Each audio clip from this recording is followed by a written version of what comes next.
या पीरे पीरा जीलानी या मीरे मीरा जीलानी या शाहे जीला जीलानी या गौसे आजम जीलानी। अल्हम्दुलिल्लाहि रब्बिल आलमीन अस्सलातु वस्सलामु अला सय्यिदिल मुरसलीन अम्मा बअद फअऊज़ु बिल्लाहि मिनश शैतानिर रजीम बिस्मिल्लाहिर रहमानिर रहीम। মাদানী চ্যানেলের দর্শকবৃন্দ, আসুন মহব্বত নিয়ে পড়ি। আসসালাতু ওয়াসসালামু আলাইকা ইয়া রাসূলুল্লাহ ওয়া আলা আলিকা ওয়া আসহাবিকা ইয়া হাবিবাল্লাহ। আসসালাতু ওয়াসসালামু আলাইকা ইয়া নবিয়াল্লাহ ওয়া আলা আলিকা ওয়া আসহাবিকা ইয়া নূরাল্লাহ। সকল আশিকানে আউলিয়া, সকল মাদানী চ্যানেলের দর্শককে একরাশ ভালোবাসা, প্রীতি ও শুভেচ্ছা জানিয়ে শুরু করছি ট্রান্সমিশন জিলানের বাদশাহ। আলহামদুলিল্লাহ আজ্জা ওয়া জাল, আপনারা সকলে অবগত আছেন মাদানী চ্যানেলে আলহামদুলিল্লাহ আজ্জা ওয়া জাল স্পেশাল ট্রান্সমিশন চলছে জিলানের বাদশাহ, অর্থাৎ যাকে আমরা বড় পীর আব্দুল কাদের জিলানী রহমতুল্লাহ তাআলা আলাইহি, বিশেষ করে বড় পীর হিসাবে আমরা সকলে চিনি। গৌসে পাক রহমতুল্লাহ তাআলা আলাইহির জন্য এটা অনেক বড় সুসংবাদ যে দুনিয়া থেকে যখন তিনি পরকালে যাচ্ছেন, আমার নবী করিম সাল্লাল্লাহু তাআলা আলাইহি ইসলামের দিদারের যে ভালোবাসা এবং যে মহব্বত তিনি পেতে চলেছেন, সেটা তার জন্য, আমার গৌসে পাক রহমতুল্লাহ তাআলা আলাইহির জন্য অনেক বড় আনন্দের বিষয়। আর আমরা মুরিদরা হয়ে সে আনন্দকে আমরা উপভোগ করি ইবাদতের মাধ্যমে, রিয়াজতের মাধ্যমে, বুজুর্গানের দিনকে স্মরণ করার মাধ্যমে। আলহামদুলিল্লাহ আজ্জা ওয়া জাল, আজও আমরা জিলানের বাদশাহ অনুষ্ঠানে একটি বিষয় নিয়ে আলোচনা করব। সেই বিষয়টি আমার গৌসে পাক রহমতুল্লাহ তাআলা আলাইহি রিলেটেড হবে। তো ইনশাআল্লাহ আজ্জা ওয়া জাল সেই বিষয়টি হচ্ছে গৌসে পাক রহমতুল্লাহ তাআলা আলাইহির ইবাদত। আমার গৌসে পাক রহমতুল্লাহ তাআলা আলাইহি কেমন ইবাদত গুজারছিলেন সেটা তো আলহামদুলিল্লাহ আপনারা সকলেই জানেন, কিন্তু আরও তাজা করব আজকে আমাদের অন্তরকে। ইবাদত গুজার আমার গৌসে পাক রহমতুল্লাহ তাআলা আলাইহি কেমন করতেন, তিনার রাত দিন একাকীভাবে, প্রকাশ্যভাবে এবং সম্মিলিতভাবে কিভাবে তিনি ইবাদত রিয়াজত করতেন এবং ইবাদতের মাধ্যমে কেমন সাধনা করেছেন, বিস্তারিত ইনশাআল্লাহ মুবালিগে দাওয়াত ইসলামী আজকে আমাদের স্টুডিওতে উপস্থিত আছে আমাদের ডান পাশে শাহিদ ভাই। কেমন আছেন? আলহামদুলিল্লাহ আলহামদুলিল্লাহ, মাশাআল্লাহ, আল্লাহ তাআলা আপনাকে সাদা আবাদ রাখুক। আজকের অনুষ্ঠান আপনি সময় দিয়েছেন, সাথে আছেন নাসির মাদানী হুজুর। কেমন আছেন হুজুর? আলহামদুলিল্লাহ রাব্বিল আলামিন। মাশাআল্লাহ, আপনাকেও মোবারকবাদ। আজকে আপনি অত্যন্ত গুরুত্বপূর্ণ সময় দিয়েছেন। সাথে ইকবাল ভাই তো আমাদের আছে আলহামদুলিল্লাহ নাত পরিবেশন করার জন্য। আপনাকে অসংখ্য ধন্যবাদ যে আপনি আমাদের অন্তরকে তাজা করে দেন নাতে পাক, কালামে পাক শ্রবণ করিয়ে। ইনশাআল্লাহ আমরা বিষয়বস্তুর উপরে আলোচনা করার পূর্বেই হাদিস মুবারাকা শ্রবণ করি। আমার নবী রাসূলুল্লাহ আরবি সাল্লাল্লাহু তাআলা আলাইহি ওয়াসাল্লাম ইরশাদ করেন, যে ব্যক্তি দুনিয়াতে 100 বার দরুদ শরীফ পাঠ করবে, আল্লাহ তাআলা তার 100টি চাহিদা, বৈধ তামান্নাকে পূরণ করবেন, 100টি হাজতকে পূরণ করে দিবেন। তার মধ্যে দুনিয়াতে 30টি আর আখিরাতে 70টি। তা আল্লাহ তাআলা আমাদেরকে আমাদের তামান্না, বৈধ তামান্নাগুলো যেন পূরণ হয় সে আশা ভরসা নিয়ে আমার নবী করিম সাল্লাল্লাহু তাআলা আলাইহি ওয়াসাল্লামের উপরে অধিক হারে দরুদ শরীফ পাঠ করার তৌফিক নসিব করুক। সাল্লু আলাল হাবিব সাল্লাল্লাহু তাআলা আলা মুহাম্মদ সাল্লাল্লাহু তাআলা আলাইহি ওয়াসাল্লাম। চলুন তাহলে মাদানী চ্যানেলের দর্শকবৃন্দ, একটি হৃদয়কে পরিশুদ্ধ করা, অন্তরকে শান্ত করা কালামে পাক শ্রবণ করি আমাদের ইকবাল ভাইয়ের কাছ থেকে। এরপর ইনশাআল্লাহ বিষয়বস্তু নিয়ে আলোচনা করা হবে। আমরা নাত রাসূল সাল্লাল্লাহু আলাইহি ওয়াসাল্লাম শ্রবণ করার পূর্বে কিছু ভালো ভালো নিয়ত করে নিই, কেননা মুসলমানের নিয়ত তার আমল থেকে উত্তম। ভালো নিয়ত যত বেশি হবে আমাদের আমল নামায় সওয়াবও তত বেশি লিপিবদ্ধ করা হবে ইনশাআল্লাহ আজ্জা ওয়া জাল। আল্লাহ তার রাসূল সাল্লাল্লাহু আলাইহি ওয়াসাল্লামের সন্তুষ্টি অর্জনের নিয়তে নাত রাসূল সাল্লাল্লাহু আলাইহি ওয়াসাল্লাম পাঠ করব ইনশাআল্লাহ আজ্জা ওয়া জাল। সাল্লাল্লাহু আলাইকা ইয়া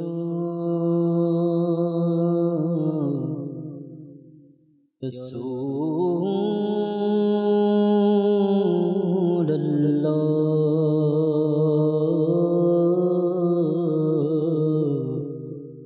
ওয়া সাল্লামু আলাইকা ইয়া হাবিবাল্লাহ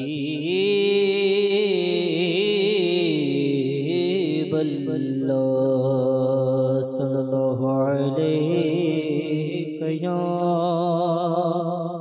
रसूल अल्लाह वसल्लम अलैका या हबीब अल्लाह। फिर के गली गली तबा ठोकर सब की खाए क्यों या रसूल अल्लाह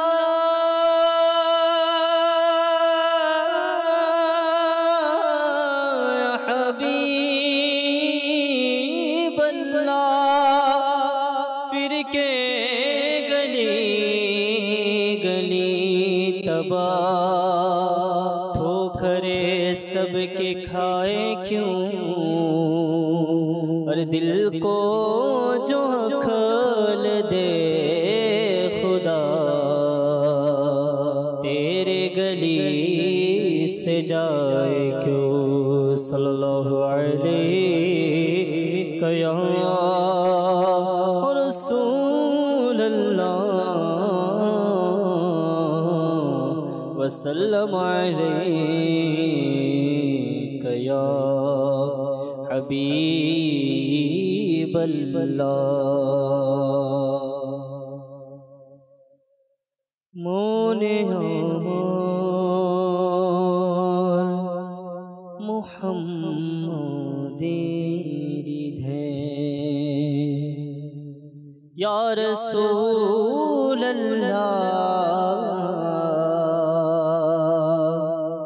या हबीब अल्लाह। मोने हमार मुहम्मदेरी धे मुखेरो चिज़किरे मदीना हेर मेर অধিপতির কৃপায়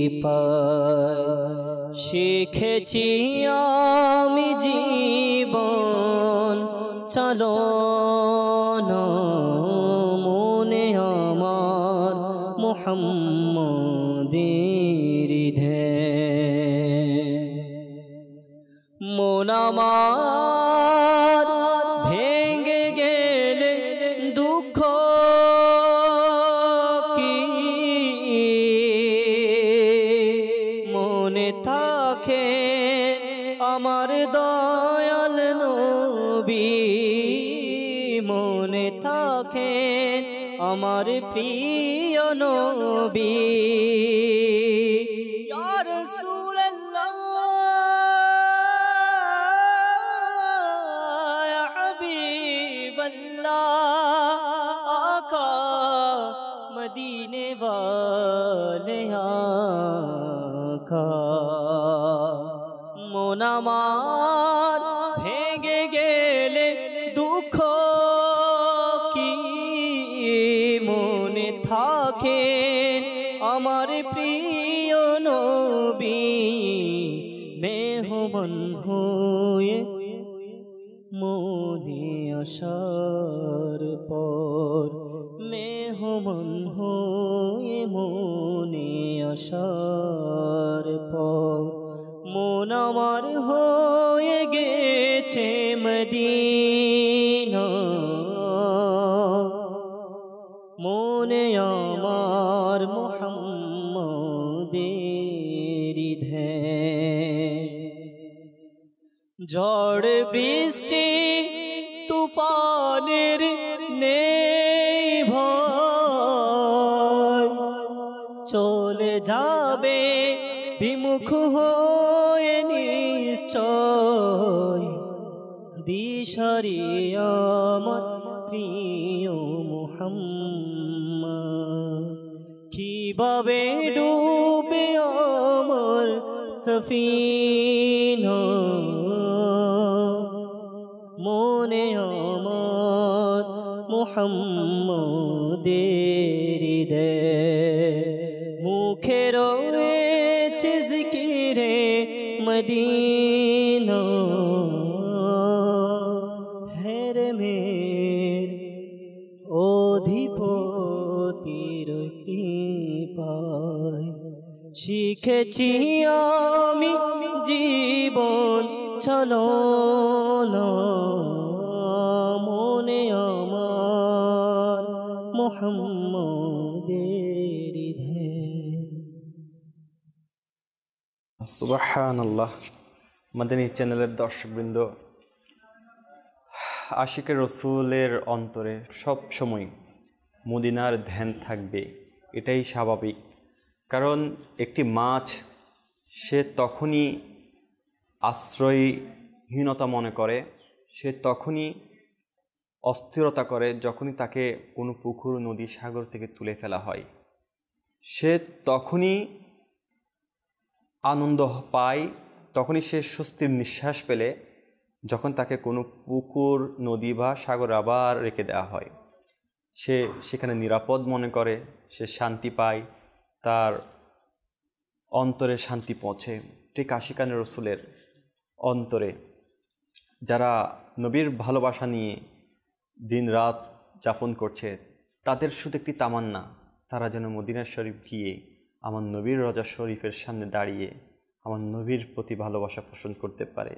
ওই গম্বুজ শরীফকে দেখে যেন চোখকে শীতল করতে পারে। যে ইনশাআল্লাহ আল্লাহ তাআলা তামান্নাকারীদের ইনশাআল্লাহ নৈরাশ করবেন, আশা রাখি ইনশাআল্লাহ আল্লাহ তাআলা দয়া করবেন। বাস আমাদের তামান্না আল্লাহ তাআলার দয়া, ইনশাআল্লাহ একদিন আমাদের বেড়া পার হয়ে যাবে। মাদানী চ্যানেল দর্শকবৃন্দ, সাথে তো আছে আমাদেরকে নবী প্রেম শেখানোর জন্য, খোদাবিতি শেখানোর জন্য আউলিয়াই কিরাম। আর সে আউলিয়া কিরামের সরদার হলো হুজুর গাউসে পাক রহমতুল্লাহ তাআলা আলাইহি, জিনার ইবাদত রিয়াজতের ব্যাপারে অসংখ্য উলামায়ে কিরাম কিতাবাদি লিখেছেন এবং জিনার কুরবানি, জিনার সাধনা মুশাহেদা, বন জঙ্গলে ইবাদত করা, তিনার রাত্রিযাপন ইবাদত করা, তিনার কুরবানি সম্পর্কে আলহামদুলিল্লাহ অহরহর ঘটনা, এমন ইবাদতের জজবা রয়েছে। আসুন আমরা মুবাল্লিকের মুখ থেকে এগুলো শ্রবণ করি আর নসিহত হিসাবে কবুল করি এবং তা নিজের জীবনে বাস্তবায়ন করার চেষ্টা করি। আসুন শাহিদ ভাইয়ের কাছে আমরা প্রথমে যাব। আজকের বিষয়বস্তু নিয়ে কিছু শাহিদ ভাই আমাদের কাছে আলোচনা উপস্থাপন করবেন। আলহামদুলিল্লাহ রাব্বিল আলামিন ওয়াসসালাতু ওয়াসসালামু আলা সাইয়্যিদিল আম্বিয়া ওয়াল মুরসালিন। জি মিরাজ ভাই, অনেক অনেক আপনাকে মোবারকবাদ আজকে এই গুরুত্বপূর্ণ অনুষ্ঠানে আমাদেরকে ইনভাইট করার জন্য। রবিউল শানি মাস চলমান রয়েছে, হুজুর গাউসে পাকের শানমান আমরা শ্রবণ করছি আলহামদুলিল্লাহ। আর বিশেষ করে হুজুর গাউসে পাক শাহেনশাহ বাগদাদ বড় পীর হজরত আব্দুল কাদের জিলানী রহমতুল্লাহ তাআলা আলাইহি, জি, ওয়ালিদের মধ্যে ইনি হচ্ছেন সরদার। আলহামদুলিল্লাহ। ইনার শান, ইনার মান, আল্লাহ তাআলা ইনাকে যে সম্মান দিয়েছেন, তো সেটা পুরো উম্মতে মুসলিমার জন্য অনেক বড় শিক্ষণীয় বিষয় রয়েছে ইনার জীবনী থেকে। এবং বিশেষ করে দিন ইসলামের জন্য ইনার যে খেদমত রয়েছে, দিন ইসলামের যে সকল ফিল্ডে, অসংখ্য ফিল্ডে ইনের যে খেদমত রয়েছে, সেটা আমাদের জন্য অনুকরণীয়। আলহামদুলিল্লাহ। ইনার এই খেদমতটা, ইনার এই ফয়েজটা কেমন পর্যন্ত জারি থাকবে ইনশাআল্লাহ। আজকে যে বিষয়টা নেওয়া হয়েছে হুজুরে গাউসে পাক রহমতুল্লাহ তাআলা আলাইহির ইবাদত। তো মিরাজ ভাই, আমি বিষয়টা শুরু করতে চাচ্ছি কুরআনুল কারীমের একটি আয়াতের রেফারেন্সের মাধ্যমে। যে আয়াতে মুবারকায় আল্লাহ তাআলা কুরআনে কারীম ইরশাদ করছেন, নিশ্চয়ই আমি জিন এবং ইনসানকে সৃষ্টি করেছি আমার ইবাদতের জন্য। আচ্ছা, তা আমরা যারা দুনিয়াতে এসেছি, মাখলুকাতের মধ্যে দুইটা মাখলুকাতের কথা উল্লেখ করা হয়েছে, একটা হচ্ছে জিন জাতি, একটা হচ্ছে মানব জাতি। আমরা মানব জাতির মধ্যে রয়েছি। তো আল্লাহ তাআলার সৃষ্টির উদ্দেশ্য হচ্ছে আমরা দুনিয়াতে আসছি, আমরা আল্লাহ তাআলার ইবাদত করব। জি। এবং ইবাদতের ক্ষেত্রে যখন আমরা দেখি যে ইবাদত আল্লাহ তাআলা আমাদেরকে যেটা করার জন্য নির্দেশ দিয়েছেন, সেটা হচ্ছে কুরআনুল কারীমের মাধ্যমে এবং আমার নবীজির প্র্যাকটিক্যাল জীবনে যে হাদিসে মুবারকা রয়েছে, আমার নবীর জীবনে যে সুন্নত রয়েছে, এটার আলোকে যে ইবাদত বন্দেগী রয়েছে। ইবাদতের তো কিছু ক্যাটাগরি রয়েছে, জি, কিছু আছে ফরজ, জি, কিছু আছে ওয়াজিব, কিছু আছে সুন্নাত, কিছু আছে নফল। জি, সেরকম আছে আবার নামাজ রয়েছে, কোরআনে পাকের তেলাওয়াত রয়েছে, রোজা রয়েছে, যাকাত, হজ রয়েছে, না, এগুলো তো ক্যাটাগরি রয়েছে বিভিন্ন। তো যখন আমরা হুজুর গাউসে পাকের ইবাদত যখন আমরা দৃষ্টিপাত করি, আমরা দেখতে পাই ইনার ইবাদতের মধ্যে সকল ইবাদতের সমষ্টি বিদ্যমান রয়েছে। আলহামদুলিল্লাহ, জীবনের ইবাদত বাদ নেই, কোনো ইবাদত বাদ নেই। ফরজ থেকে শুরু করে একেবারে মুস্তাহাব পর্যন্ত, এবং নামাজ থেকে শুরু করে কোরআনে পাকের তেলাওয়াত থেকে শুরু করে প্রত্যেকটা ক্ষেত্রে আল্লাহ তাআলার জিকির, আল্লাহ তাআলার খৌফ এবং হচ্ছে তাকওয়া, পরহেজগারিতা, না এটার মানে অসাধারণ একটা কি কম্বিনেশন রয়েছে। তো একজন বর্ণনাকারী বলছেন, তিনি বলছেন যে আমি কিছুদিন হুজুরে গৌসে পাকের সান্নিধ্যে থাকার আমার সৌভাগ্য হয়েছিল। তিনি বলছেন আমি যে কয়দিন হুজুর গৌসে পাকের সান্নিধ্যে ছিলাম, দিন রাত ছিলাম, আমি কিছু জিনিস অবলোকন করলাম। জি। তিনি বলছেন দিনের বেলা আমি দেখতাম হুজুর গৌসে পাক রোজা রাখতেন। আচ্ছা। আর যখন রাত হতো, যখন ঈশার নামাজের পর দেখতাম হুজুরে গৌসে পাক রাত্রের মোটামুটি বলা যায় যে 3টা অংশ আমার দৃষ্টিগোচর হতো। আচ্ছা। যে রাতের প্রথম অংশে হুজুরে গৌসে পাক কোরআনে পাকের তেলাওয়াত করতেন, সুবহানাল্লাহ, এবং রাতের মধ্য অংশে তিনি বিভিন্ন জিকির আজগার করতেন। আচ্ছা। বিভিন্ন দোয়া জিকিরের মধ্যে সময় অতিবাহিত করতেন, এবং রাতের শেষ ভাগে হুজুরে গৌসে পাক নফল নামাজের মাধ্যমে রাত অতিবাহিত করতেন। এভাবে করতে করতে ফজরের সময় হয়ে যেত। এই যে এশার পর থেকে ইবাদত শুরু এবং ফজর পর্যন্ত, এটা একদিন নয়, 2 দিন নয়, 1 সপ্তাহ নয়, 2 সপ্তাহ নয়, 1 মাস নয়, 2 মাস নয়, 1 বছর নয়, 2 বছর নয়, বলা হচ্ছে গৌসে পাকের জীবনীতে আসছে টানা 40 বছর আমার হুজুরে গৌসে পাক ইশারের উজু দিয়ে ফজরের নামাজ আদায় করেছে। সুবহানাল্লাহ। মিরাজ ভাই, কেমন শান, ইবাদতে কেমন ধারাবাহিকতা, কেমন অটলতা, কেমন নিবেদন, কেমন মনোযোগ, যে 40 বছর টানা প্রতিটা দিন ঈশার নামাজের উজু দিয়ে ফজরের নামাজ আদায় করে। সুবহানাল্লাহ, মাশাআল্লাহ, কেমন শান। শাহিদ ভাই কত সুন্দর করে আমাদেরকে ইবাদতের গুরুত্ব কুরআনুল কারীম থেকে সর্বপ্রথম একটি আয়াতে মোবারকার তরজমা পড়ে আমাদেরকে শুনিয়েছেন। আসলেই আল্লাহ তাআলা আমাদেরকে সৃষ্টি করেছেন আল্লাহ তাআলার ইবাদত করার জন্য। আজ আমরা ইবাদত কিভাবে করছি, কতটুকু করছি, সেটি আপনি আমি আমার নিজেকেই প্রশ্ন করি। সাথে বড়পীর রহমতুল্লাহ তাআলা আলাইহি, যিনার ইবাদতের কথা আসছে, যিনাকে ইবাদত করতে দেখা গিয়েছে রমজান মাস ছাড়াও রোজা রাখা এবং স্টার্টিং অফ নাইট অর্থাৎ রাতের প্রথম শুরুতে তিনার যে কুরআনুল কারীম তেলাওয়াত করা, যেটা আমাদের মধ্যে একেবারেই নেই। দেখুন, আপনার সময়কে নির্ধারণ করুন, কুরআনুল কারীমের সাথে সম্পর্ক স্থাপন করুন। সেটি আপনি সময়কে দিয়ে বা পৃষ্ঠাকে দিয়ে বা আয়াতকে দিয়ে আপনি প্রতিদিন কমসে কম কিছু না কিছু কুরআনুল কারীমকে তেলাওয়াত করুন। যেমন আপনি 5টা মিনিট আপনার সময় নিন, 5 মিনিট আপনি প্রতিদিন কুরআনুল কারীম তেলাওয়াত করুন। হ্যাঁ, 5 মিনিট যদি আপনি সময় না পান, তাহলে 1 পৃষ্ঠা হলেও কুরআনুল কারীম তেলাওয়াত করার চেষ্টা করুন। 1 পৃষ্ঠাও যদি আপনি পড়ার সময় না পান, আধা পৃষ্ঠা পড়ুন, অর্ধেক পড়ুন। তাও যদি সময় না হয়, 12টা আয়াত হলে প্রতিদিন আপনি চেষ্টা করুন যে পড়ার জন্য। যদি 12টি আয়াতও সম্ভব না হয়, 5টি আয়াত অন্ততপক্ষে আপনি ডেলি পড়ুন। ইনশাআল্লাহ আজ্জা ওয়া জাল দেখবেন আপনার কুরআনুল কারীম পড়ার প্রতি ভালোবাসা চলে আসবে। মিড নাইটের মধ্যে যেটা বলা হয়েছে, হ্যাঁ, রাতের যেটি মধ্যরাত্রে, সেটিতে জিকির আজগার করে সময় কাটিয়েছে। আর আমাদের বর্তমান সময়টি যাচ্ছেই বাস দুনিয়াবি চিন্তা চেতনার মধ্যে দিয়ে। ডেট অফ দ্য নাইট কথা, শেষ প্রহরের কথা যেটি বলা হয়েছে, নামাজ দিয়ে আমরা কি করছি আজকে? আমাদের নাইট, আমাদের শেষ যে সময়টি যাচ্ছে সেটি ঘুমের মধ্যে চলে যাচ্ছে। আমরা একেবারেই ইবাদত নিয়ে উদাসীন। আল্লাহ তাআলা আমাদেরকে এই ইবাদত রিয়াজতের মধ্যে বেশি করে মশগুল হয়ে আল্লাহ তাআলার সান্নিধ্য পাওয়ার তৌফিক নসিব করুক। আসুন আমরা নাসির ভাইয়ের কাছে যাচ্ছি ইনশাআল্লাহ।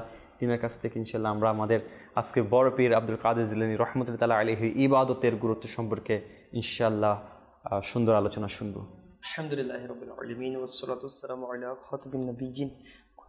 আলহামদুলিল্লাহ, আমরা অনেক বড় সৌভাগ্যবান রয়েছি যা হুজুরে গৌসে পাক, যিনি পীরদের পীর, যার শান এত বড় যে গৌসে আদম দরমিয়ানে আউলিয়া, গৌসে আদম আউলিয়াদের কেরামের মধ্যে তেমনই যেমন আম্বিয়া কেরামের মধ্যে আমার নবীর মকাম রয়েছে। সুবহানাল্লাহ। তো আমার নবী সাল্লাল্লাহু আলাইহি ওয়াসাল্লাম যে গৌসে আদম রাদিয়াল্লাহু তাআলা আনহুকে দুনিয়াতে আসার পূর্বেই আমার গৌস পাকের আব্বু হযরত সাইয়েদনা আবু সালেহ মুসা জঙ্গি দোস্ত রাদিয়াল্লাহু তাআলা আনহুর পবিত্র স্বপ্নের মধ্যে এসে ওলি কুলের সম্রাটের সুসংবাদ দান করেছেন এবং আমার নবীর দরবারে মকবুলিয়াতের একটা সুসংবাদ দিয়েছেন। তো তো আসলে ওই গৌসে আজম রাদিয়াল্লাহু তাআলা আনহুর আলোচনা করাটাই আমাদের জন্য অনেক বড় সৌভাগ্যের বিষয়। আর আমার গৌসে পাকের ইবাদতের কথা তো প্রশ্নই ওঠে না, আমরা মানে চিন্তা করব এটা কিভাবে চিন্তা করতে পারি। একজন সাধারণ যারা সালেহিন বান্দারা রয়েছেন তাদের ইবাদতের মধ্যে যদি এমন হয় যে অনেক আগেকার যুগে অনেক আল্লাহর ওয়ালা ছিলেন যারা প্রতি রাতের মতো কোরআনে পাক তিলাওয়াত করে ফেলতো, মানে রমজানের মধ্যে রোজা তো রাখতেন, রাতে পুরা বছরে রোজা রাখতো। বর্তমানে আমার আমিরুল সুন্নতকে দেখি প্রায় 12 বছরের চেয়ে বেশি 12 মাস রোজা রেখেছেন আমিরুল সুন্নতের। আচ্ছা, ওই আমলটা বর্তমানে বেশিরভাগ আকসার যখন কোনো অসুস্থতা বা বিভিন্ন পেরেশানি বা কোনো ধরনের সমস্যা ছাড়া অন্যান্য দিনের মধ্যে বর্তমানে আমিরুল সুন্নত শাহজাদা খলিফায়ে আমিরুল সুন্নত অধিকাংশ সময় রোজা রাখে থাকে। আমরা যারা সাধারণ জনতা রয়েছি, সাধারণ জনগণ রয়েছে, আমাদের যদি এমন হয় আমার গৌসে পাকের তো এটা আমাদের চিন্তাধারার অনেক কি বাইরে হবে।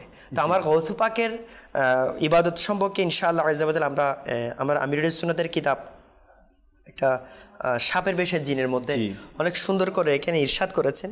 আমার গৌসে পাক রাদিয়াল্লাহু তাআলা আনহুর আলহামদুলিল্লাহ ইবাদত সম্পর্কে একটা উল্লেখ রয়েছে। আমার আমিরুল সুন্নাত 8 নম্বর ঘটনার মধ্যে এটা লিখেছেন যে আমার সরকারে বাগদাদ হুজুর গৌসে পাক রাদিয়াল্লাহু তাআলা আনহু তিনি আল্লাহ পাকের সন্তুষ্টি অর্জনের জন্য ইরাকের বন জঙ্গলের মধ্যে ইবাদত ও রিয়াজত এর জন্য 25 বছর অতিবাহিত করেছেন। আমাদের মধ্যে অনেকের বয়সও হবে না 25 বছর, কিন্তু আমার গৌসে পাক রব তাআলাকে পাওয়ার জন্য, অথচ মাদারজাত বলেছিলেন, জন্মগত আল্লাহর ওলি ছিলেন, কিন্তু আল্লাহর ওলি যে যত বড় হয়ে থাকে তিনি রব তাআলার তত বেশি শুকরগুজার বান্দা হয়ে থাকে। তো আমার গৌসে পাক 25 বছর ইরাকের জমিনের মধ্যে আল্লাহ তাআলার ইবাদত করেছেন। এছাড়া বিভিন্ন সফর, বিভিন্ন শহরের মধ্যে বয়ান করা, এগুলো তো ইবাদতের মধ্যে অবশ্যই ছিল। সরকারে বাগদাদ আমার আকা হুজুর গৌসে পাক রহমতুল্লাহ তাআলা আলাইহি নিজে ইরশাদ করেছেন, যখন আমি শহরের দিকে খাবার অন্বেষণের জন্য পতিত খাদ্য টুকরা কিংবা জঙ্গলে কোনো ঘাস পাতা উঠাতে চাইতাম, কিন্তু অন্যান্য ফকিরদের সেটার অন্বেষণ করতে দেখে তা আপন মুসলমান ভাইদের আত্মত্যাগের করে আমি তা উঠানো থেকে বিরত থাকতাম। অথচ কারখের জমিনের মধ্যে, কারখের জঙ্গলের মধ্যে ইরাকের আমার গৌসে পাক 25 বছর ইবাদত করেছেন।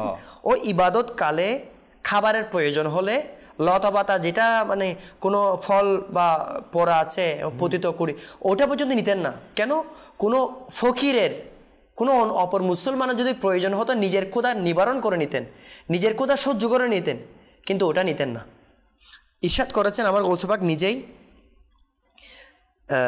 একবার যখন ক্ষুধার কারণে সীমাহীন দুর্বল হয়ে মৃত্যু পথ চারতে হয়ে গেলাম, আল্লাহু আকবার, আমার গৌসে পাক এমন অবস্থা হয়ে গিয়েছেন যে ইবাদত করতে করতে জঙ্গলের মধ্যে, নিজের পরিবারে না হয়, আমাদের মতন ঘরের মধ্যে মানে ফ্যান এসি মানে ঘরের মধ্যে ফেসিলিটিসের মধ্যে নয়, কমফোর্টেবল জোনের মধ্যে নয়, ইবাদত করতে করতে। যেটা বলছেন না আসলে 25 বছর ছোট লাগলো, চিন্তা করুন 1 ঘন্টা একজন মুসলমান ভাইকে বর্তমান যুগে একটা এসি মধ্যে লাইটিং এর মধ্যে বসিয়ে রাখে ইস্তেমা শোনা তো অনেক কষ্ট হয়ে যায়, মসজিদের মধ্যে আনা কষ্ট হয়ে যাচ্ছে, কষ্ট হয়ে যায়। সেখানে 25 বছর মানে 9000 দিন, এত বছর ইবাদত করার কালে আমার গৌসে পাক নিজে ইরশাদ করেছেন, একবার যখন আমার ক্ষুধার কারণে সীমাহীন দুর্বল হয়ে মৃত্যুর পদ্মযাত্রী হয়ে গেলাম, তখন আমি ফুলওয়ালার বাজার থেকে, ফুলওয়ালার যে ফুলের যে বাজার, ওই বাজার থেকে মাটিতে পতিত খাদ্য টুকরা নিয়ে এক পাশে খাওয়ার জন্য বসে গেলাম। ওই সময় দেখা গেল একজন আমার পাশে অনারবি যুবক, তার নিকট তাজা রুটি ও বুনাকিত মাংস ছিল।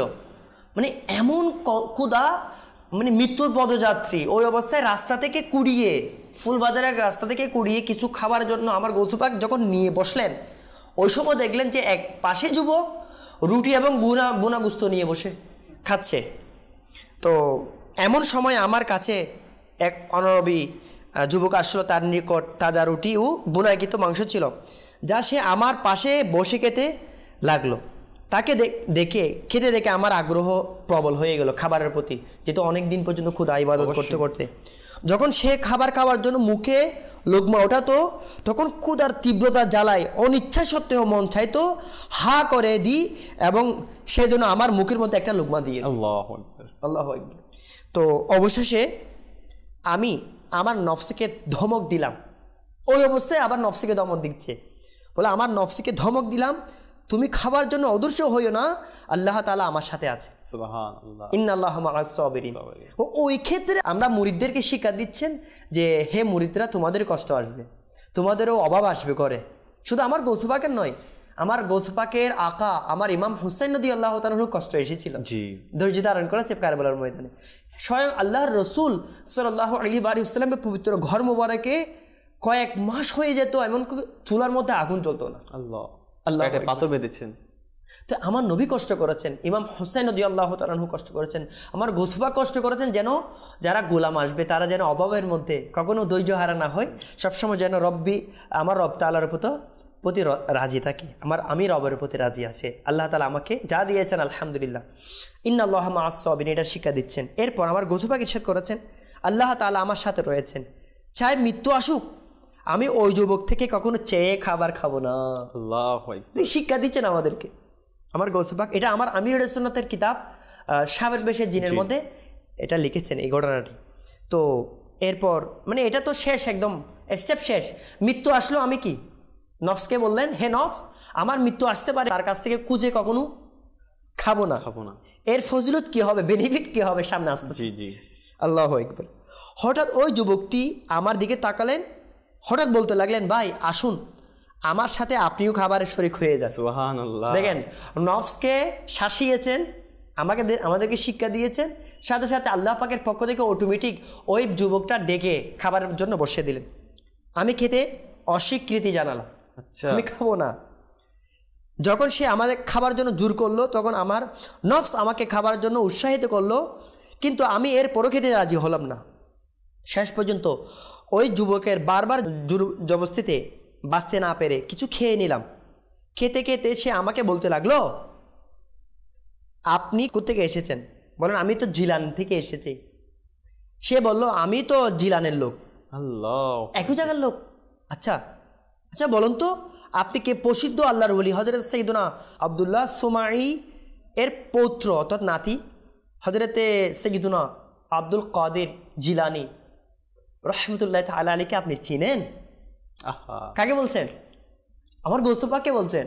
ওই যুবক যার হাতে তাজা রুটি এবং বুনাকিত গোস্ত ছিল, তিনি বললেন, হযরতে আব্দুল্লাহ সুমাই রহমতুল্লাহ তাআলার পৌত্র নাতি হযরত সাইয়্যিদুনা আব্দুল কাদের জিলানী রহমতুল্লাহ তাআলা আলাইহিকে আপনি কি চিনেন? আমি তো বললাম, তো আমি সেই আব্দুল কাদের। সুবহানাল্লাহ। এটা শুনে সে বেকুল হয়ে বলতে লাগলো, বাগদাদে আসার সময় আপনার আম্মি জান রহমতুল্লাহ তাআলা আলাইহা আপনাকে দেওয়ার জন্য আমাকে 8টি স্বর্ণের আশরাফি মুদ্রা দিয়েছিলেন। বাগদাদে এসে অনেক দিন ধরে আপনাকে খুঁজছিলাম, কিন্তু কেউ আপনার ঠিকানা দিতে পারলো না। কোনো ঠিকানা না পেয়ে ইতিমধ্যে আমার সঙ্গে নিয়ে আসা যে টাকা ছিল খরচা দিয়েছে তাও শেষ হয়ে গেল। এই অবস্থায় 3 দিন অতিবাহিত হয়ে গেল, খাবার কিছু মিলল না ওই যুবকের। যখন আমার ক্ষুধার তাড়নায় নিতান্ত দুর্বল হয়ে মৃত্যুর উপক্রম হলাম, তখন আমি আপনার আমানতগুলো খরচ করে এই রুটিগুলো এবং বুনো মাংস ক্রয় করেছি, এবং হুজুর আপনি স্বাচ্ছন্দ্যময়ে এগুলো আপনি আহার করুন, কারণ এই খাবারগুলো অথচ মূলত মালিক আপনি। সুবহানাল্লাহ। হুজুর এতক্ষণ আপনি মেহমান ছিলেন, এখন আপনি মালিক, আমি মেহমান হয়ে গেলাম। আল্লাহু আকবার। মানে এখন ইনভাইট করেছেন, আমার গৌস পাককে ডেকেছেন না, বলেছেন, ইয়া গৌস পাক, এখন তো এই খাবারের রুটির মালিক আপনি নিজে, তো আমি আপনার মেহমান, আপনি অনুমতি দিলে আমি খেতে পারবো, আমি অনুমতি না দিলে খেতে পারবো না। আল্লাহু আকবার। দেখেন, আর এখন আমি আপনার মেহমান। বাকি মুদ্রা আমার গৌস পাককে প্রদান করলেন, বললেন, আমি আপনার নিকট ক্ষমা প্রার্থী হুজুর, ক্ষুধার তাড়নার কারণে বাধ্য হয়ে আমি এই খাবারগুলো খেয়েছি। আমি অনেক খুশি হলাম। আমার গৌস পাক রহমতুল্লাহ তাআলা আলাইহি অবশিষ্ট খাদ্য কিছু মুদ্রা তাকে দিলেন, সে গ্রহণ করলো এবং সে চলে গেল। ইনশাল্লাহ আমাদের আরেকটা ফজিলতওয়ালা ইনশাল্লাহ বুজুর্গের কাছ থেকে আমরা একটা প্যাকেজ দেখবো ইনশাল্লাহ আজ্জাওয়াজাল, যে প্যাকেজটির মাধ্যমে আমরা আরও কিছু শিক্ষা অর্জন করবো ইনশাল্লাহ। আপনাদের কাছে আবারও আসবো ইনশাল্লাহ আজ্জাওয়াজাল। আমাদের একটি প্যাকেজ আছে, তো আমাদেরকে এই প্যাকেজটি একটু দেখিয়ে দিন। সারা দুনিয়া থেকে কাফেলা বাগদাদ যায়, কারবালা যায়, কুফা যায়, কিভাবে আমরা নিজেদের এসব সফরে নিয়ে যাওয়া উচিত, আর যেসব অলিদের মাজারে আমাদের উপস্থিতি হচ্ছে বেশি বেশি তাদের ফয়েজ অর্জন করতে পারি। এক জমানা सोहबत बा औलिया बेहतर अज 100 साल ताअत पेरिया। আউলিয়া কেরামের সংস্পর্শে সামান্য সময় অতিবাহিত করা এটি 100 বছরের একনিষ্ঠ ইবাদতের চেয়ে উত্তম। এই সকল আউলিয়াদের মাজারে উপস্থিত হওয়া এটি এক ধরনের তাদের সংস্পর্শ অর্জন করার মতো। সেখানে যান, আল্লাহর দয়ায় মন বসুক, সেখানে কিছু জিকির ও তেলাওয়াত করুন। যেখানে প্রসিদ্ধ মাজার আছে, যেমন সর্বপ্রথম তো আমরা এই সকল আউলিয়া কেরামের সর্দারের নাম নিব। তার নাম আপনারা যেটাই ভাবেন না কেন, আমার নিকট তিনি সুলতানুল আউলিয়া। ওলামাগণ লিখেছেন সুলতানুল আউলিয়া মাওলা আলী কাররামাল্লাহু ওয়াজহুল করিম। হ্যাঁ, হযরত আলী তিনি হলেন সুলতানুল আউলিয়া, আর যে বেলায়েত লাভ করে এই দরবার থেকেই করে। নিঃসন্দেহে গাউসে পাক হলেন সুলতানুল আউলিয়া, তবে অবশ্যই মাওলা আলীর অধীনস্থ। সুতরাং প্রথমে মাওলা আলী রাদিয়াল্লাহু তাআলা আনহু এর দরবারের আলোচনা করব। তো নাজাফে আশরাফ যতটা সম্ভব সেখানে জিকির তেলাওয়াত করুন, মাথাকে নত করে সেখানে বসুন, মাওলা আলীর ধ্যান করুন, আর চিন্তা করুন আজ আমি কোন দরবারে উপস্থিত হয়েছি, কোথায় এসেছি। এভাবে ইনশাআল্লাহ তার সম্মান, তার আদব অন্তরে যত বেশি হবে, তার খেদমতে আমরা যত বেশি উপহার পেশ করব। যদিও উপহারে আমাদের স্বর্ণের ইট যদি থাকেও, গোল্ড তিনি নিজের জীবদ্দশায় বিদ্যমান থাকলে দুনিয়াতে তখনও কোনো কাজের হতো না। আমাদের এই ধন সম্পদ না এখন কোনো কাজে আসবে। আমরা যা পড়ব করব, তিনি এগুলোর প্রতীক্ষমান নন, তার উপর তার রবের অনেক বড় দয়া রয়েছে। তিনি নিশ্চিত জান্নাতি হযরত মাওলা আলী, বরং নবীর সকল সাহাবী জান্নাতি জান্নাতি। এটা তার মর্যাদা যে তার উসিলায় কবুল হয়ে যাবে। ঘরে বসে পড়লে ঠিক আছে, ভালো কাজ। যদি মাজারে গিয়ে সংস্পর্শে বসে পড়েন তাহলে ইনশাআল্লাহ কবুলিয়াতের ফয়েজ অধিক হবে। তিনি মকবুল, রবের নিকট মকবুল বান্দা, আলহামদুলিল্লাহ। অতঃপর কারবালা শরীফেও উপস্থিত ইনশাআল্লাহ হবে। কাফেলার পরিচালক তারা নিয়ে যান ইমাম হুসাইনের মাজারে রাদিয়াল্লাহু আনহুতে উপস্থিতি কারবালা শরীফেও হবে। সেখানেও জিকির, দুরুদ ইত্যাদি যতটুকু সম্ভব হবে, যত মাজারাতে এহলুল্লাহ, আউলিয়া, সাহাবা যেখানে যেখানে উপস্থিতি হবে, আল্লাহ চান তো অবশ্যই বরকত অর্জন করবেন। কোথাও মাজার আছে, কোথাও নিদর্শন আছে আম্বিয়া কেরামের আলাইহিসসালাতু ওয়াসসালাম, তো সেখানে গিয়ে এইসব জায়গার ফয়েজ অর্জন করতে হবে ইনশাআল্লাহ। অনর্থক কাজ, অনর্থক কথাবার্তা, খাওয়া দাওয়া এবং এইসবে অধিক ব্যস্ততা উপকারী নয়। আমরা অনেক পূর্বে যখন জিয়ারতে গিয়েছিলাম, অনেক বছর হয়েছে, দাওয়াত ইসলামের সূচনা লগ্ন ছিল আমার মনে হচ্ছে, তখন এক হোটেলে ছিলাম। হোটেলের ভিতরে মসজিদ তালাশ করলাম, ভাই নামাজ কোথায় পড়ব। একটি জায়গা অনেকটা মসজিদ টাইপের তৈরি করা ছিল। অতঃপর আমরা সেখানে গিয়ে গিয়ে জামায়াত করতাম হোটেলে, সেই নামাজের স্থানে। প্রথমে আমরা মনে করেছিলাম হয়তো এখানে কোনো ইমাম ফিক্সড আছেন, জানি না কেমন ধরন হবে, কেমন নিয়ম হবে, কিন্তু জানতে পারলাম সেখানে, আমি সঠিক কথা বলছি, আমার মনে পড়ে না আমি সেখানে কাউকে নামাজ পড়তে দেখেছি। ইল্লা মাশাআল্লাহ দুই একজন হয়তো বা দেখেছি, কিন্তু অনেক বড় জায়গা ছিল, অথচ নামাজের প্রবণতা অনেক কম ছিল। আপনারা সেখানে গিয়ে নামাজও পড়তে হবে এবং নামাজও বানাতে হবে। এমন না যে আপনারা অলসতায় আল্লাহ না করুন শিকার হয়ে পড়েন। আর যেখানেই থাকেন, বাসে নামাজের টাইম হয়ে গেল, আশঙ্কা আছে যে টাইম চলে যাবে, তো এ ব্যাপারে ড্রাইভারদের বলে ব্যবস্থা করতে হবে, ভাই নামাজের জন্য আপনি থামবেন। সবাই একসাথে বললে তিনি অবশ্যই থামবেন ড্রাইভার। কাফেলার যেসব বাস আছে তাতে সম্ভবত আরও সহজ হয়ে যাবে। কাফেলার পরিচালকরা এতে সহযোগিতা করেন এবং নামাজ পড়িয়ে থাকেন। আমার সুধারণায় কখনো যোগাযোগ হয়নি যেখানে আপনার উপস্থিতি হবে হজরত মাওলা আলী, ইমাম হুসাইন রাদিয়াল্লাহু আনহু আজমাইন, সুহাদায়ে কারবালা, এবং আমার মুর্শিদে করিম সরকারে গৌসে পাক, এবং অসংখ্য আউলিয়া কেরাম আছেন যেখানে যেখানে গমন করেন।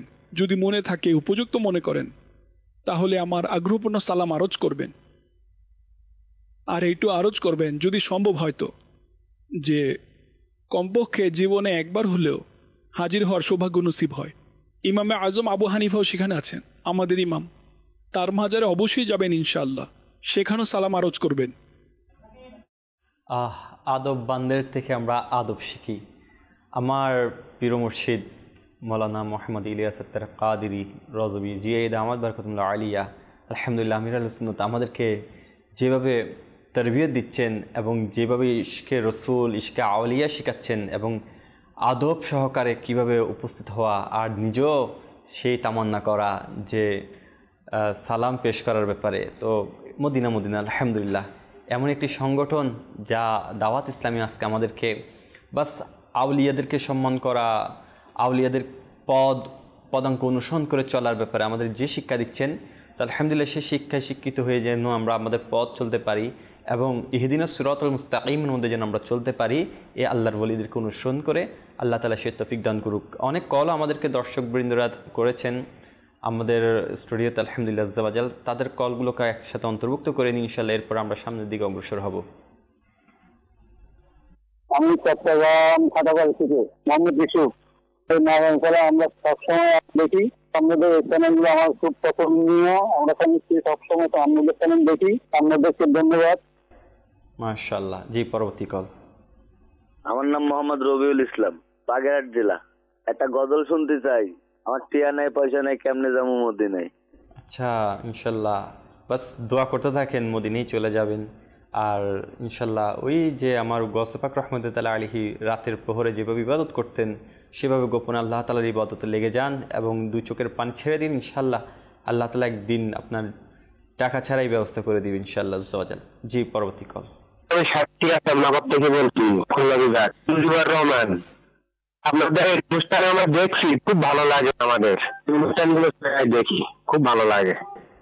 আলহামদুলিল্লাহ, আল্লাহ তাআলা আপনার ভালো লাগাকে কবুল করুক। সাথে আলহামদুলিল্লাহ দাওয়াত ইসলামী যে উপযোগী কার্যক্রম চালু করে সেটার সাথেও আপনারা সহযোগিতার হাত বাড়িয়ে দিবেন, কেননা দাওয়াত ইসলামীর প্রচেষ্টা সবাইকে নেককার বানানো এবং নেক পরিবেশের সাথে সম্পৃক্ত করা।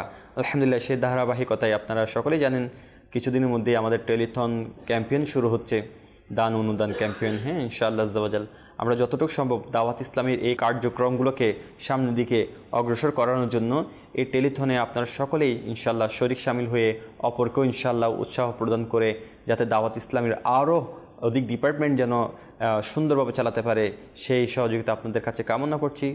1 ইউনিট 5000 করে টেলিথন নির্ধারণ করা হয়েছে। আপনারা এখন থেকে ইনশাআল্লাহ আজ্জা ওয়া জাল সেই টেলিথন ক্যাম্পেইনে অংশগ্রহণ করার মন মানসিকতা সৃষ্টি করে নিন। যে পরবর্তী কল। আমার নাম মোহাম্মদ নাইম আক্তারি, পাবনা ঈশ্বরদী। আমি একটি নাচ শুনতে চাই, মদিনা যাওয়ার অনুমতি দেওয়া না ইয়া রাসূলুল্লাহ। মাশাআল্লাহ, ইনশাআল্লাহ আমাদের নাত খাই ইকবাল ভাই রেডি আছেন, ইনশাআল্লাহ আশা করি আরেকটি কল নিব, এরপরে ইনশাআল্লাহ আজ্জা ওয়া জাল আমরা কালামের দিকে চলে যাব। জি, কল দিন। রংপুর থেকে বলছি, আমি একটি নাচ শুনতে চাই। আসুন আমরা একটা মানকাবাদ দিয়ে ইনশাআল্লাহ আজ্জা ওয়া জাল আরও আউলিয়া কিরামের ভালোবাসা অন্তর পোষণ করে দিন ইনশাআল্লাহ আজ্জা ওয়া জাল। ইকবাল ভাই আমাদেরকে একটি মানকাবাদ শুনিয়ে দিন।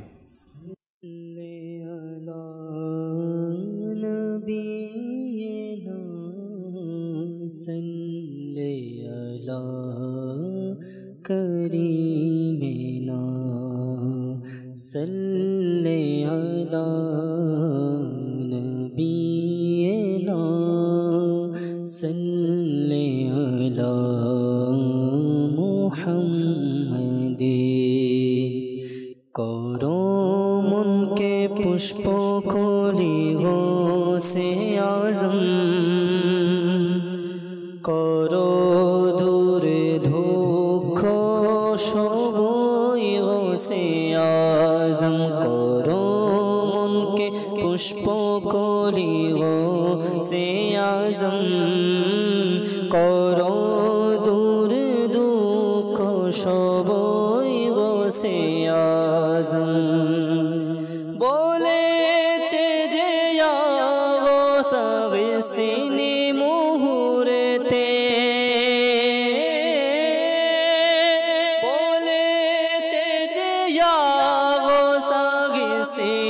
মুহূর্তে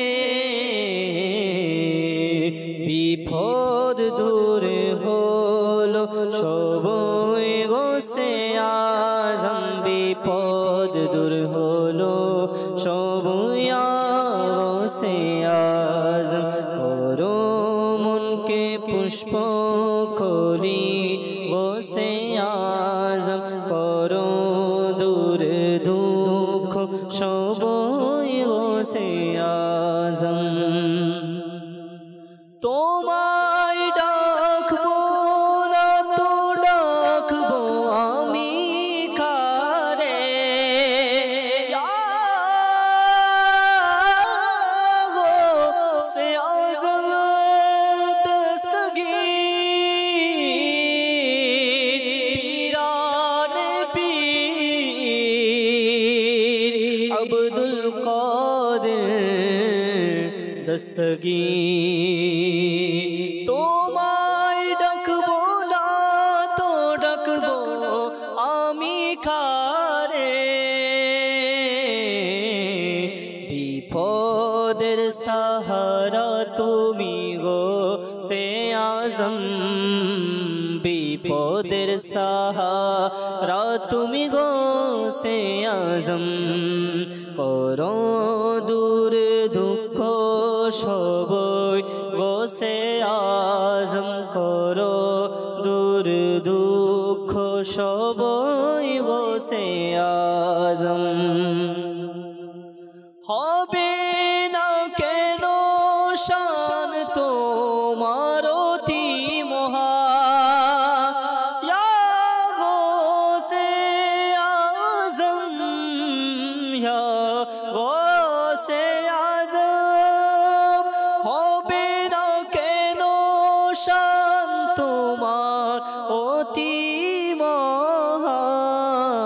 মহান তুমি বিনে মওলা আলী তুমি বিনে মওলা আলী গোসে আজম গোসে আজম করো দূর দুঃখ সবই গোসে আজম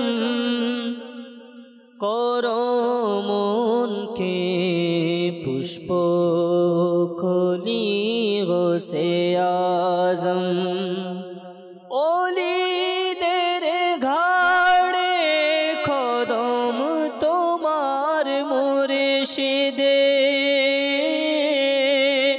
ওলিদের ঘাড়ে কদম তোমার মুর্শিদে তুমি খোদার এমন ওলি তুমি খোদার এমন ওলি গোসে আজম করো মনকে পুষ্প কলি গোসে আজম করো দূর দুঃখ সবই গোসে আজম আমাদের তোরি নিয়ে চলো তীরে গোসে আজম দস্তগীর मेरे पीर मुर्शिदे আমাদের তোরি নিয়ে চলো তীরে প্রতিকূলে হাওয়া পানি গোসে আজম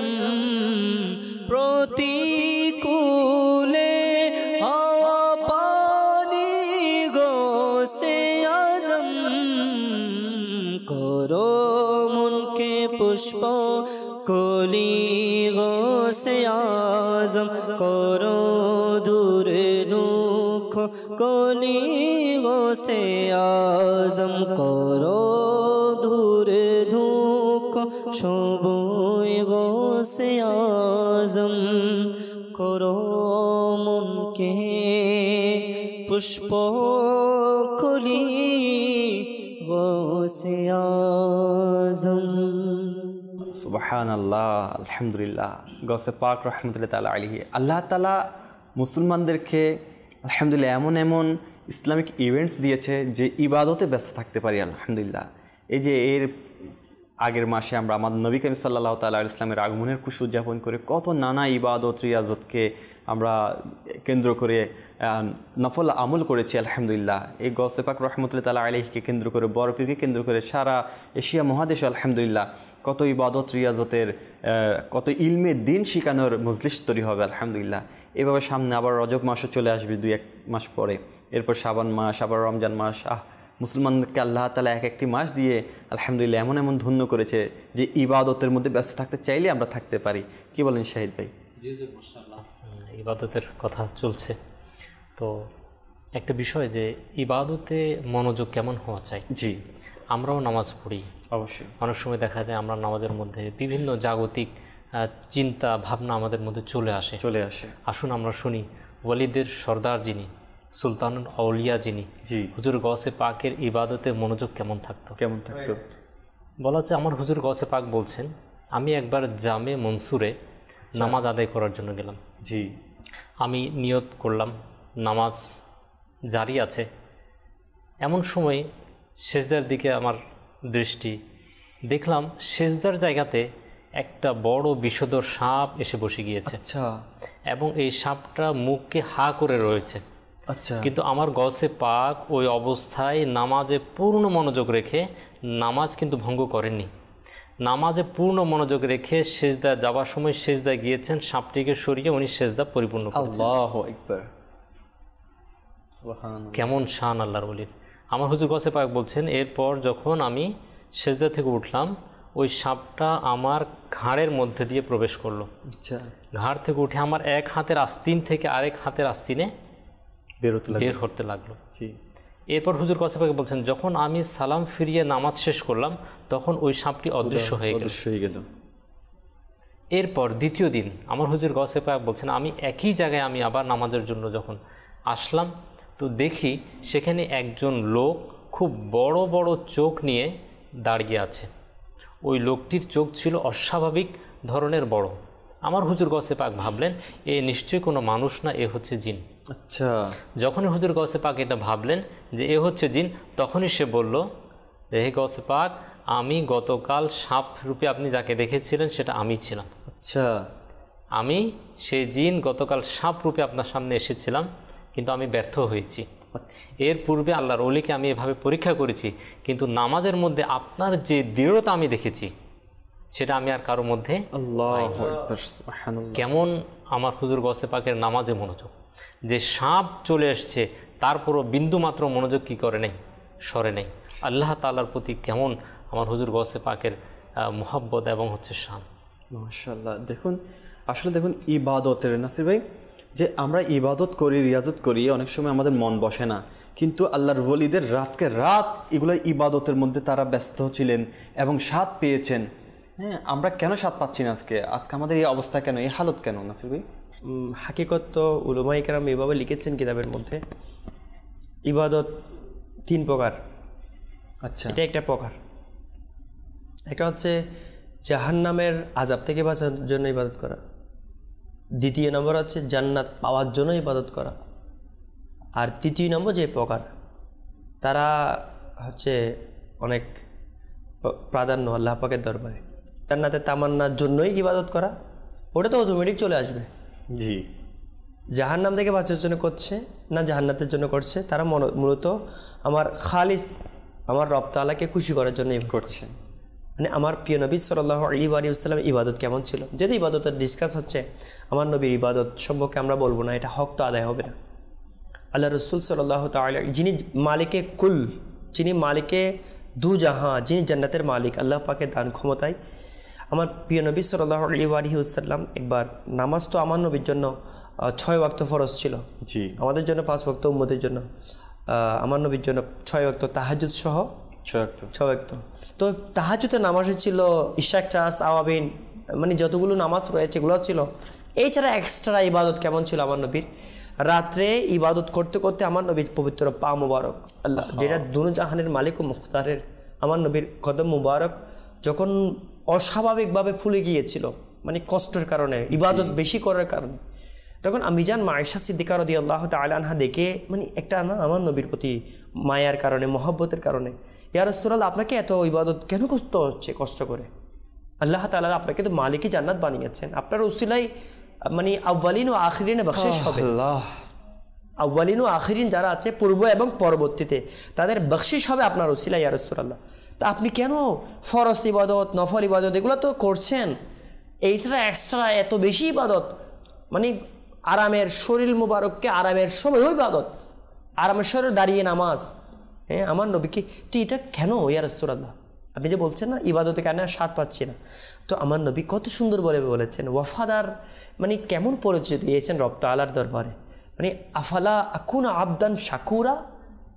হে আয়েশা, আমি কি আল্লাহ তাআলা আমাকে দুনু জাহানের মালিক বানিয়েছেন, আমাকে এত বড় সম্মান দান করেছেন, আউয়ালিন ও আখিরিনের সরদার বানিয়েছেন, এত বড় সম্মান দান করার পরও আমার রব তাআলা আমাকে যেরকম বড় বানিয়েছেন, তো আমি কি ওই বড়ভাবে আল্লাহ পাকের শুকর গুজার বান্দা হব না? আফালা আকুনা আবদান শাকুরা, আমি কি আমার রব তাআলার অধিক কৃতজ্ঞ বান্দা হব না? সুবহানাল্লাহ। उनके हाथ में हर कुंजी है, उनके हाथ में हर कुंजी है, उनके हाथ में हर कुंजी है, मालिक कुल कहलाते ये है, मालिक कुल कहलाते ये है। मालिक कौनाइन है गो पास कुछ रखते नहीं, दू जहाँ की नेमतें हैं उनके खाली हाथों में। আরজ করছিলাম আমার নবীর ইবাদত এমন ছিল, আচ্ছা আমার নবীর পরে সাহাবায়ে কেরামের ইবাদত এমন ছিল যে কিতাবের মধ্যে এটা পাওয়া যায় যে আমার নবী সাহাবায়ে কেরাম মিরাজ ভাই যখন ইবাদত করতেন, তখন রাতে যখন আগত ব্যক্তি হেঁটে চলতো, তিনি মনে করতেন এটা একটা গাছ দাঁড়িয়ে আছে, এমন মনে করতেন সাহাবায়ে কেরামের ইবাদত। তো আচ্ছা, অনেক সময় আমার নবী সাহাবায়ে কেরামের ইবাদতের মধ্যে এমন খুশু, বিনয়, এমন নম্রতা ছিল, মানে সারা রাত ইবাদত করার কারণে, সারা দিন ইবাদত করার কারণে অনেক সময় পাখিরা এসে গাছ মনে করে, পাখি মনে করতে এটা গাছ, পাখিরা এসে গায়ের উপর বসে যেত, মনে করতে এটা গাছ, নড়াচড়া নাই। মানে ইবাদতের একনিষ্ঠতা এটা কীভাবে অর্জন হচ্ছে, আমি এটা বলার জন্য সম্পূর্ণ ডিটেলস বলছি। আল্লাহ রসুলের ইবাদত, আমার নবীর সাহাবা আহলে বাইত আথার ইবাদত, আমার ইমাম হুসাইন রাদিয়াল্লাহু তাআলা আনহুর ইবাদত হো তো এসি হো, হ্যাঁ বলা হচ্ছে মানে ইমাম হুসাইন রাদিয়াল্লাহু তাআলা আনহুর ইবাদত ছিল যে এমন ইবাদত যে ইমাম হুসাইন রাদিয়াল্লাহু তাআলা জবানে পাক দিয়ে কোরআনে পাক তিলাওয়াত হচ্ছে। আল্লাহ, মানে কেমন ইবাদত, মানে মাথা মুবারক বিচ্যুত হয়ে গিয়েছে, ওখানে তিলাওয়াত বন্ধ নেই, ওখানে ইবাদত জারি। গৌসে পাক রহমতুল্লাহ তাআলার ইবাদত কেমন ছিল? আমার গৌসে পাক রহমতুল্লাহ তাআলার ইবাদতের একটা বিষয় ঝলক বলছি। কারখে জমিনে যখন 25 বছর ইবাদত করেছিল, তার একটা ঝলক এরকম, 1 বছর শুধুমাত্র খাবার খেয়ে ইবাদত করেছেন, আল্লাহ, পানি ছাড়া। দ্বিতীয় বছর শুধুমাত্র পানি পান করে ইবাদত করেছেন, শুধু খাবার খেয়ে পানি ব্যতীত 1 বছর। দ্বিতীয় নম্বরে শুধুমাত্র পানি পান করে খাবার ব্যতীত। তৃতীয় নাম্বার বছরে খাবার ও পানি উভয় ছাড়া সম্পূর্ণ 1 বছর রোজা রেখে ইবাদত করেছে। সুবহানাল্লাহ। আচ্ছা, আমার গৌসে পাকের ইবাদতের কথাই কি বলবো, 15 বছর পর্যন্ত প্রত্যেক রাতে একটা করে খতম আদায় করেছে, আল্লাহ, প্রত্যেক রাতে। আমার গৌসে পাক সারা রাত ইবাদত, সারাদিন ইবাদত করতে করতে যখন ক্লান্ত হয়ে যেতেন, যখন বলতাম হে গৌসে পাক আপনি সারাদিন ইবাদত করেছেন, রাতে ইবাদত করেছেন, একটু আরাম করেন, একটু বিশ্রাম নেন, তখন নফসকে শাসানোর জন্য এরকম করেছেন, কিতাবের মধ্যে পাওয়া যায়। আমার গৌসে পাক যে জায়গার মধ্যে বলেছেন, নফস বলেছেন যে একটু আরাম করো, ওই জায়গার মধ্যে দাঁড়িয়ে পায়ের মধ্যে এক পায়ে দাঁড়িয়ে কোরআনে পাকের একটা খতম আদায় করেছেন। আল্লাহু আকবার, সুবহানাল্লাহ। এই ইবাদতের কথা এমন আমার গৌসে পাক।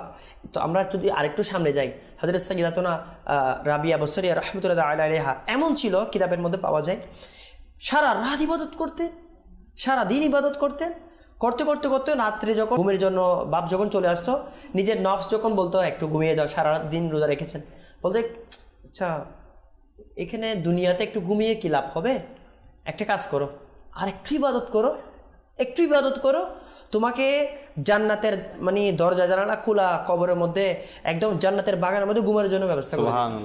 আচ্ছা, এটা মানে নফসকে শাসিয়ে ফেলেছে, সারা রাত ইবাদত, সারাদিন ইবাদত ছিল, সারা রাত ইবাদত। আচ্ছা সারা রাত ইবাদত কর, সকালে একটু আরামের জন্য যাবে, যখন পিঠের মধ্যে বিছানা লাগাবে তখন নফস বলতেছে একটু আরাম তো লাগবে, আর না হলে ইবাদত কেমনে করবে। বলতেছে মানে এই দুনিয়াবি সামান্য একটু করে বিছানার মধ্যে শোয়ার কারণে তোমার ইবাদতের মধ্যে ব্যাঘাত ঘটবে। একটা কাজ করো, হে রাবিয়া, নিজেকে বলতো রাবিয়া বসরিয়া, নিজে বলতো তুমি আরেকটু ইবাদত করো, তোমার রব তাআলাকে আরো বেশি পাবে। মানে এমনভাবে নফসকে মানাইয়ে ফেলতো, মানে নফস মানতে বাধ্য। এভাবে করতে করতে 30টা বছর বিছানার সাথে ইনার পিঠ মোবারক লাগে। সে রাবিয়া বসরি রহমতুল্লাহ ওই অবস্থায় ইনি ইন্তেকাল করেছেন। তিনি একবার পানি আর আগুন নিয়ে হাতে বের হচ্ছিলেন, দৌড়াতে লাগলেন, সবাই জিজ্ঞেস করতে লাগলো আপনি পানি আর আগুন নিয়ে কোথায় যাচ্ছেন? বলে আমি পানি দিয়ে জাহান্নাম নিভিয়ে দিব আর আগুন দিয়ে জান্নাত ধরিয়ে দিব। বললো কেন?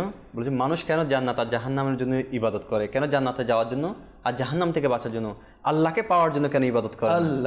আমরা আল্লাহকে পাওয়ার জন্য ইবাদত করবো, এমন আশিকা ছিলেন তিনি। এরকম একটা আসছে আমরা হুজুর গৌসে পাকের জীবনীতে। হুজুর গৌসে পাক একবার সফরে ছিলেন, জি, মরুভূমি প্রান্তর। হঠাৎ করে হুজুর গৌসে পাকের মাথার উপরে মেঘ ছেয়ে গেল এবং খুব সুন্দর একটা আলো বিচ্ছুরিত হতে লাগলো। এমন একটা পরিবেশ, ওখান থেকে গায়েবের একটা আওয়াজ আসতেছে যে হে আব্দুল কাদের, আমি তোমার রব বলছি, আমি তোমার মাবুদ বলছি, তোমার ইবাদতে আমি অনেক বেশি খুশি হয়েছি, তোমার ইবাদতে আমি অনেক বেশি খুশি হয়েছি, তোমার আর ইবাদতের প্রয়োজন নাই, হারামগুলো তোমার জন্য হালাল করে দিয়েছি।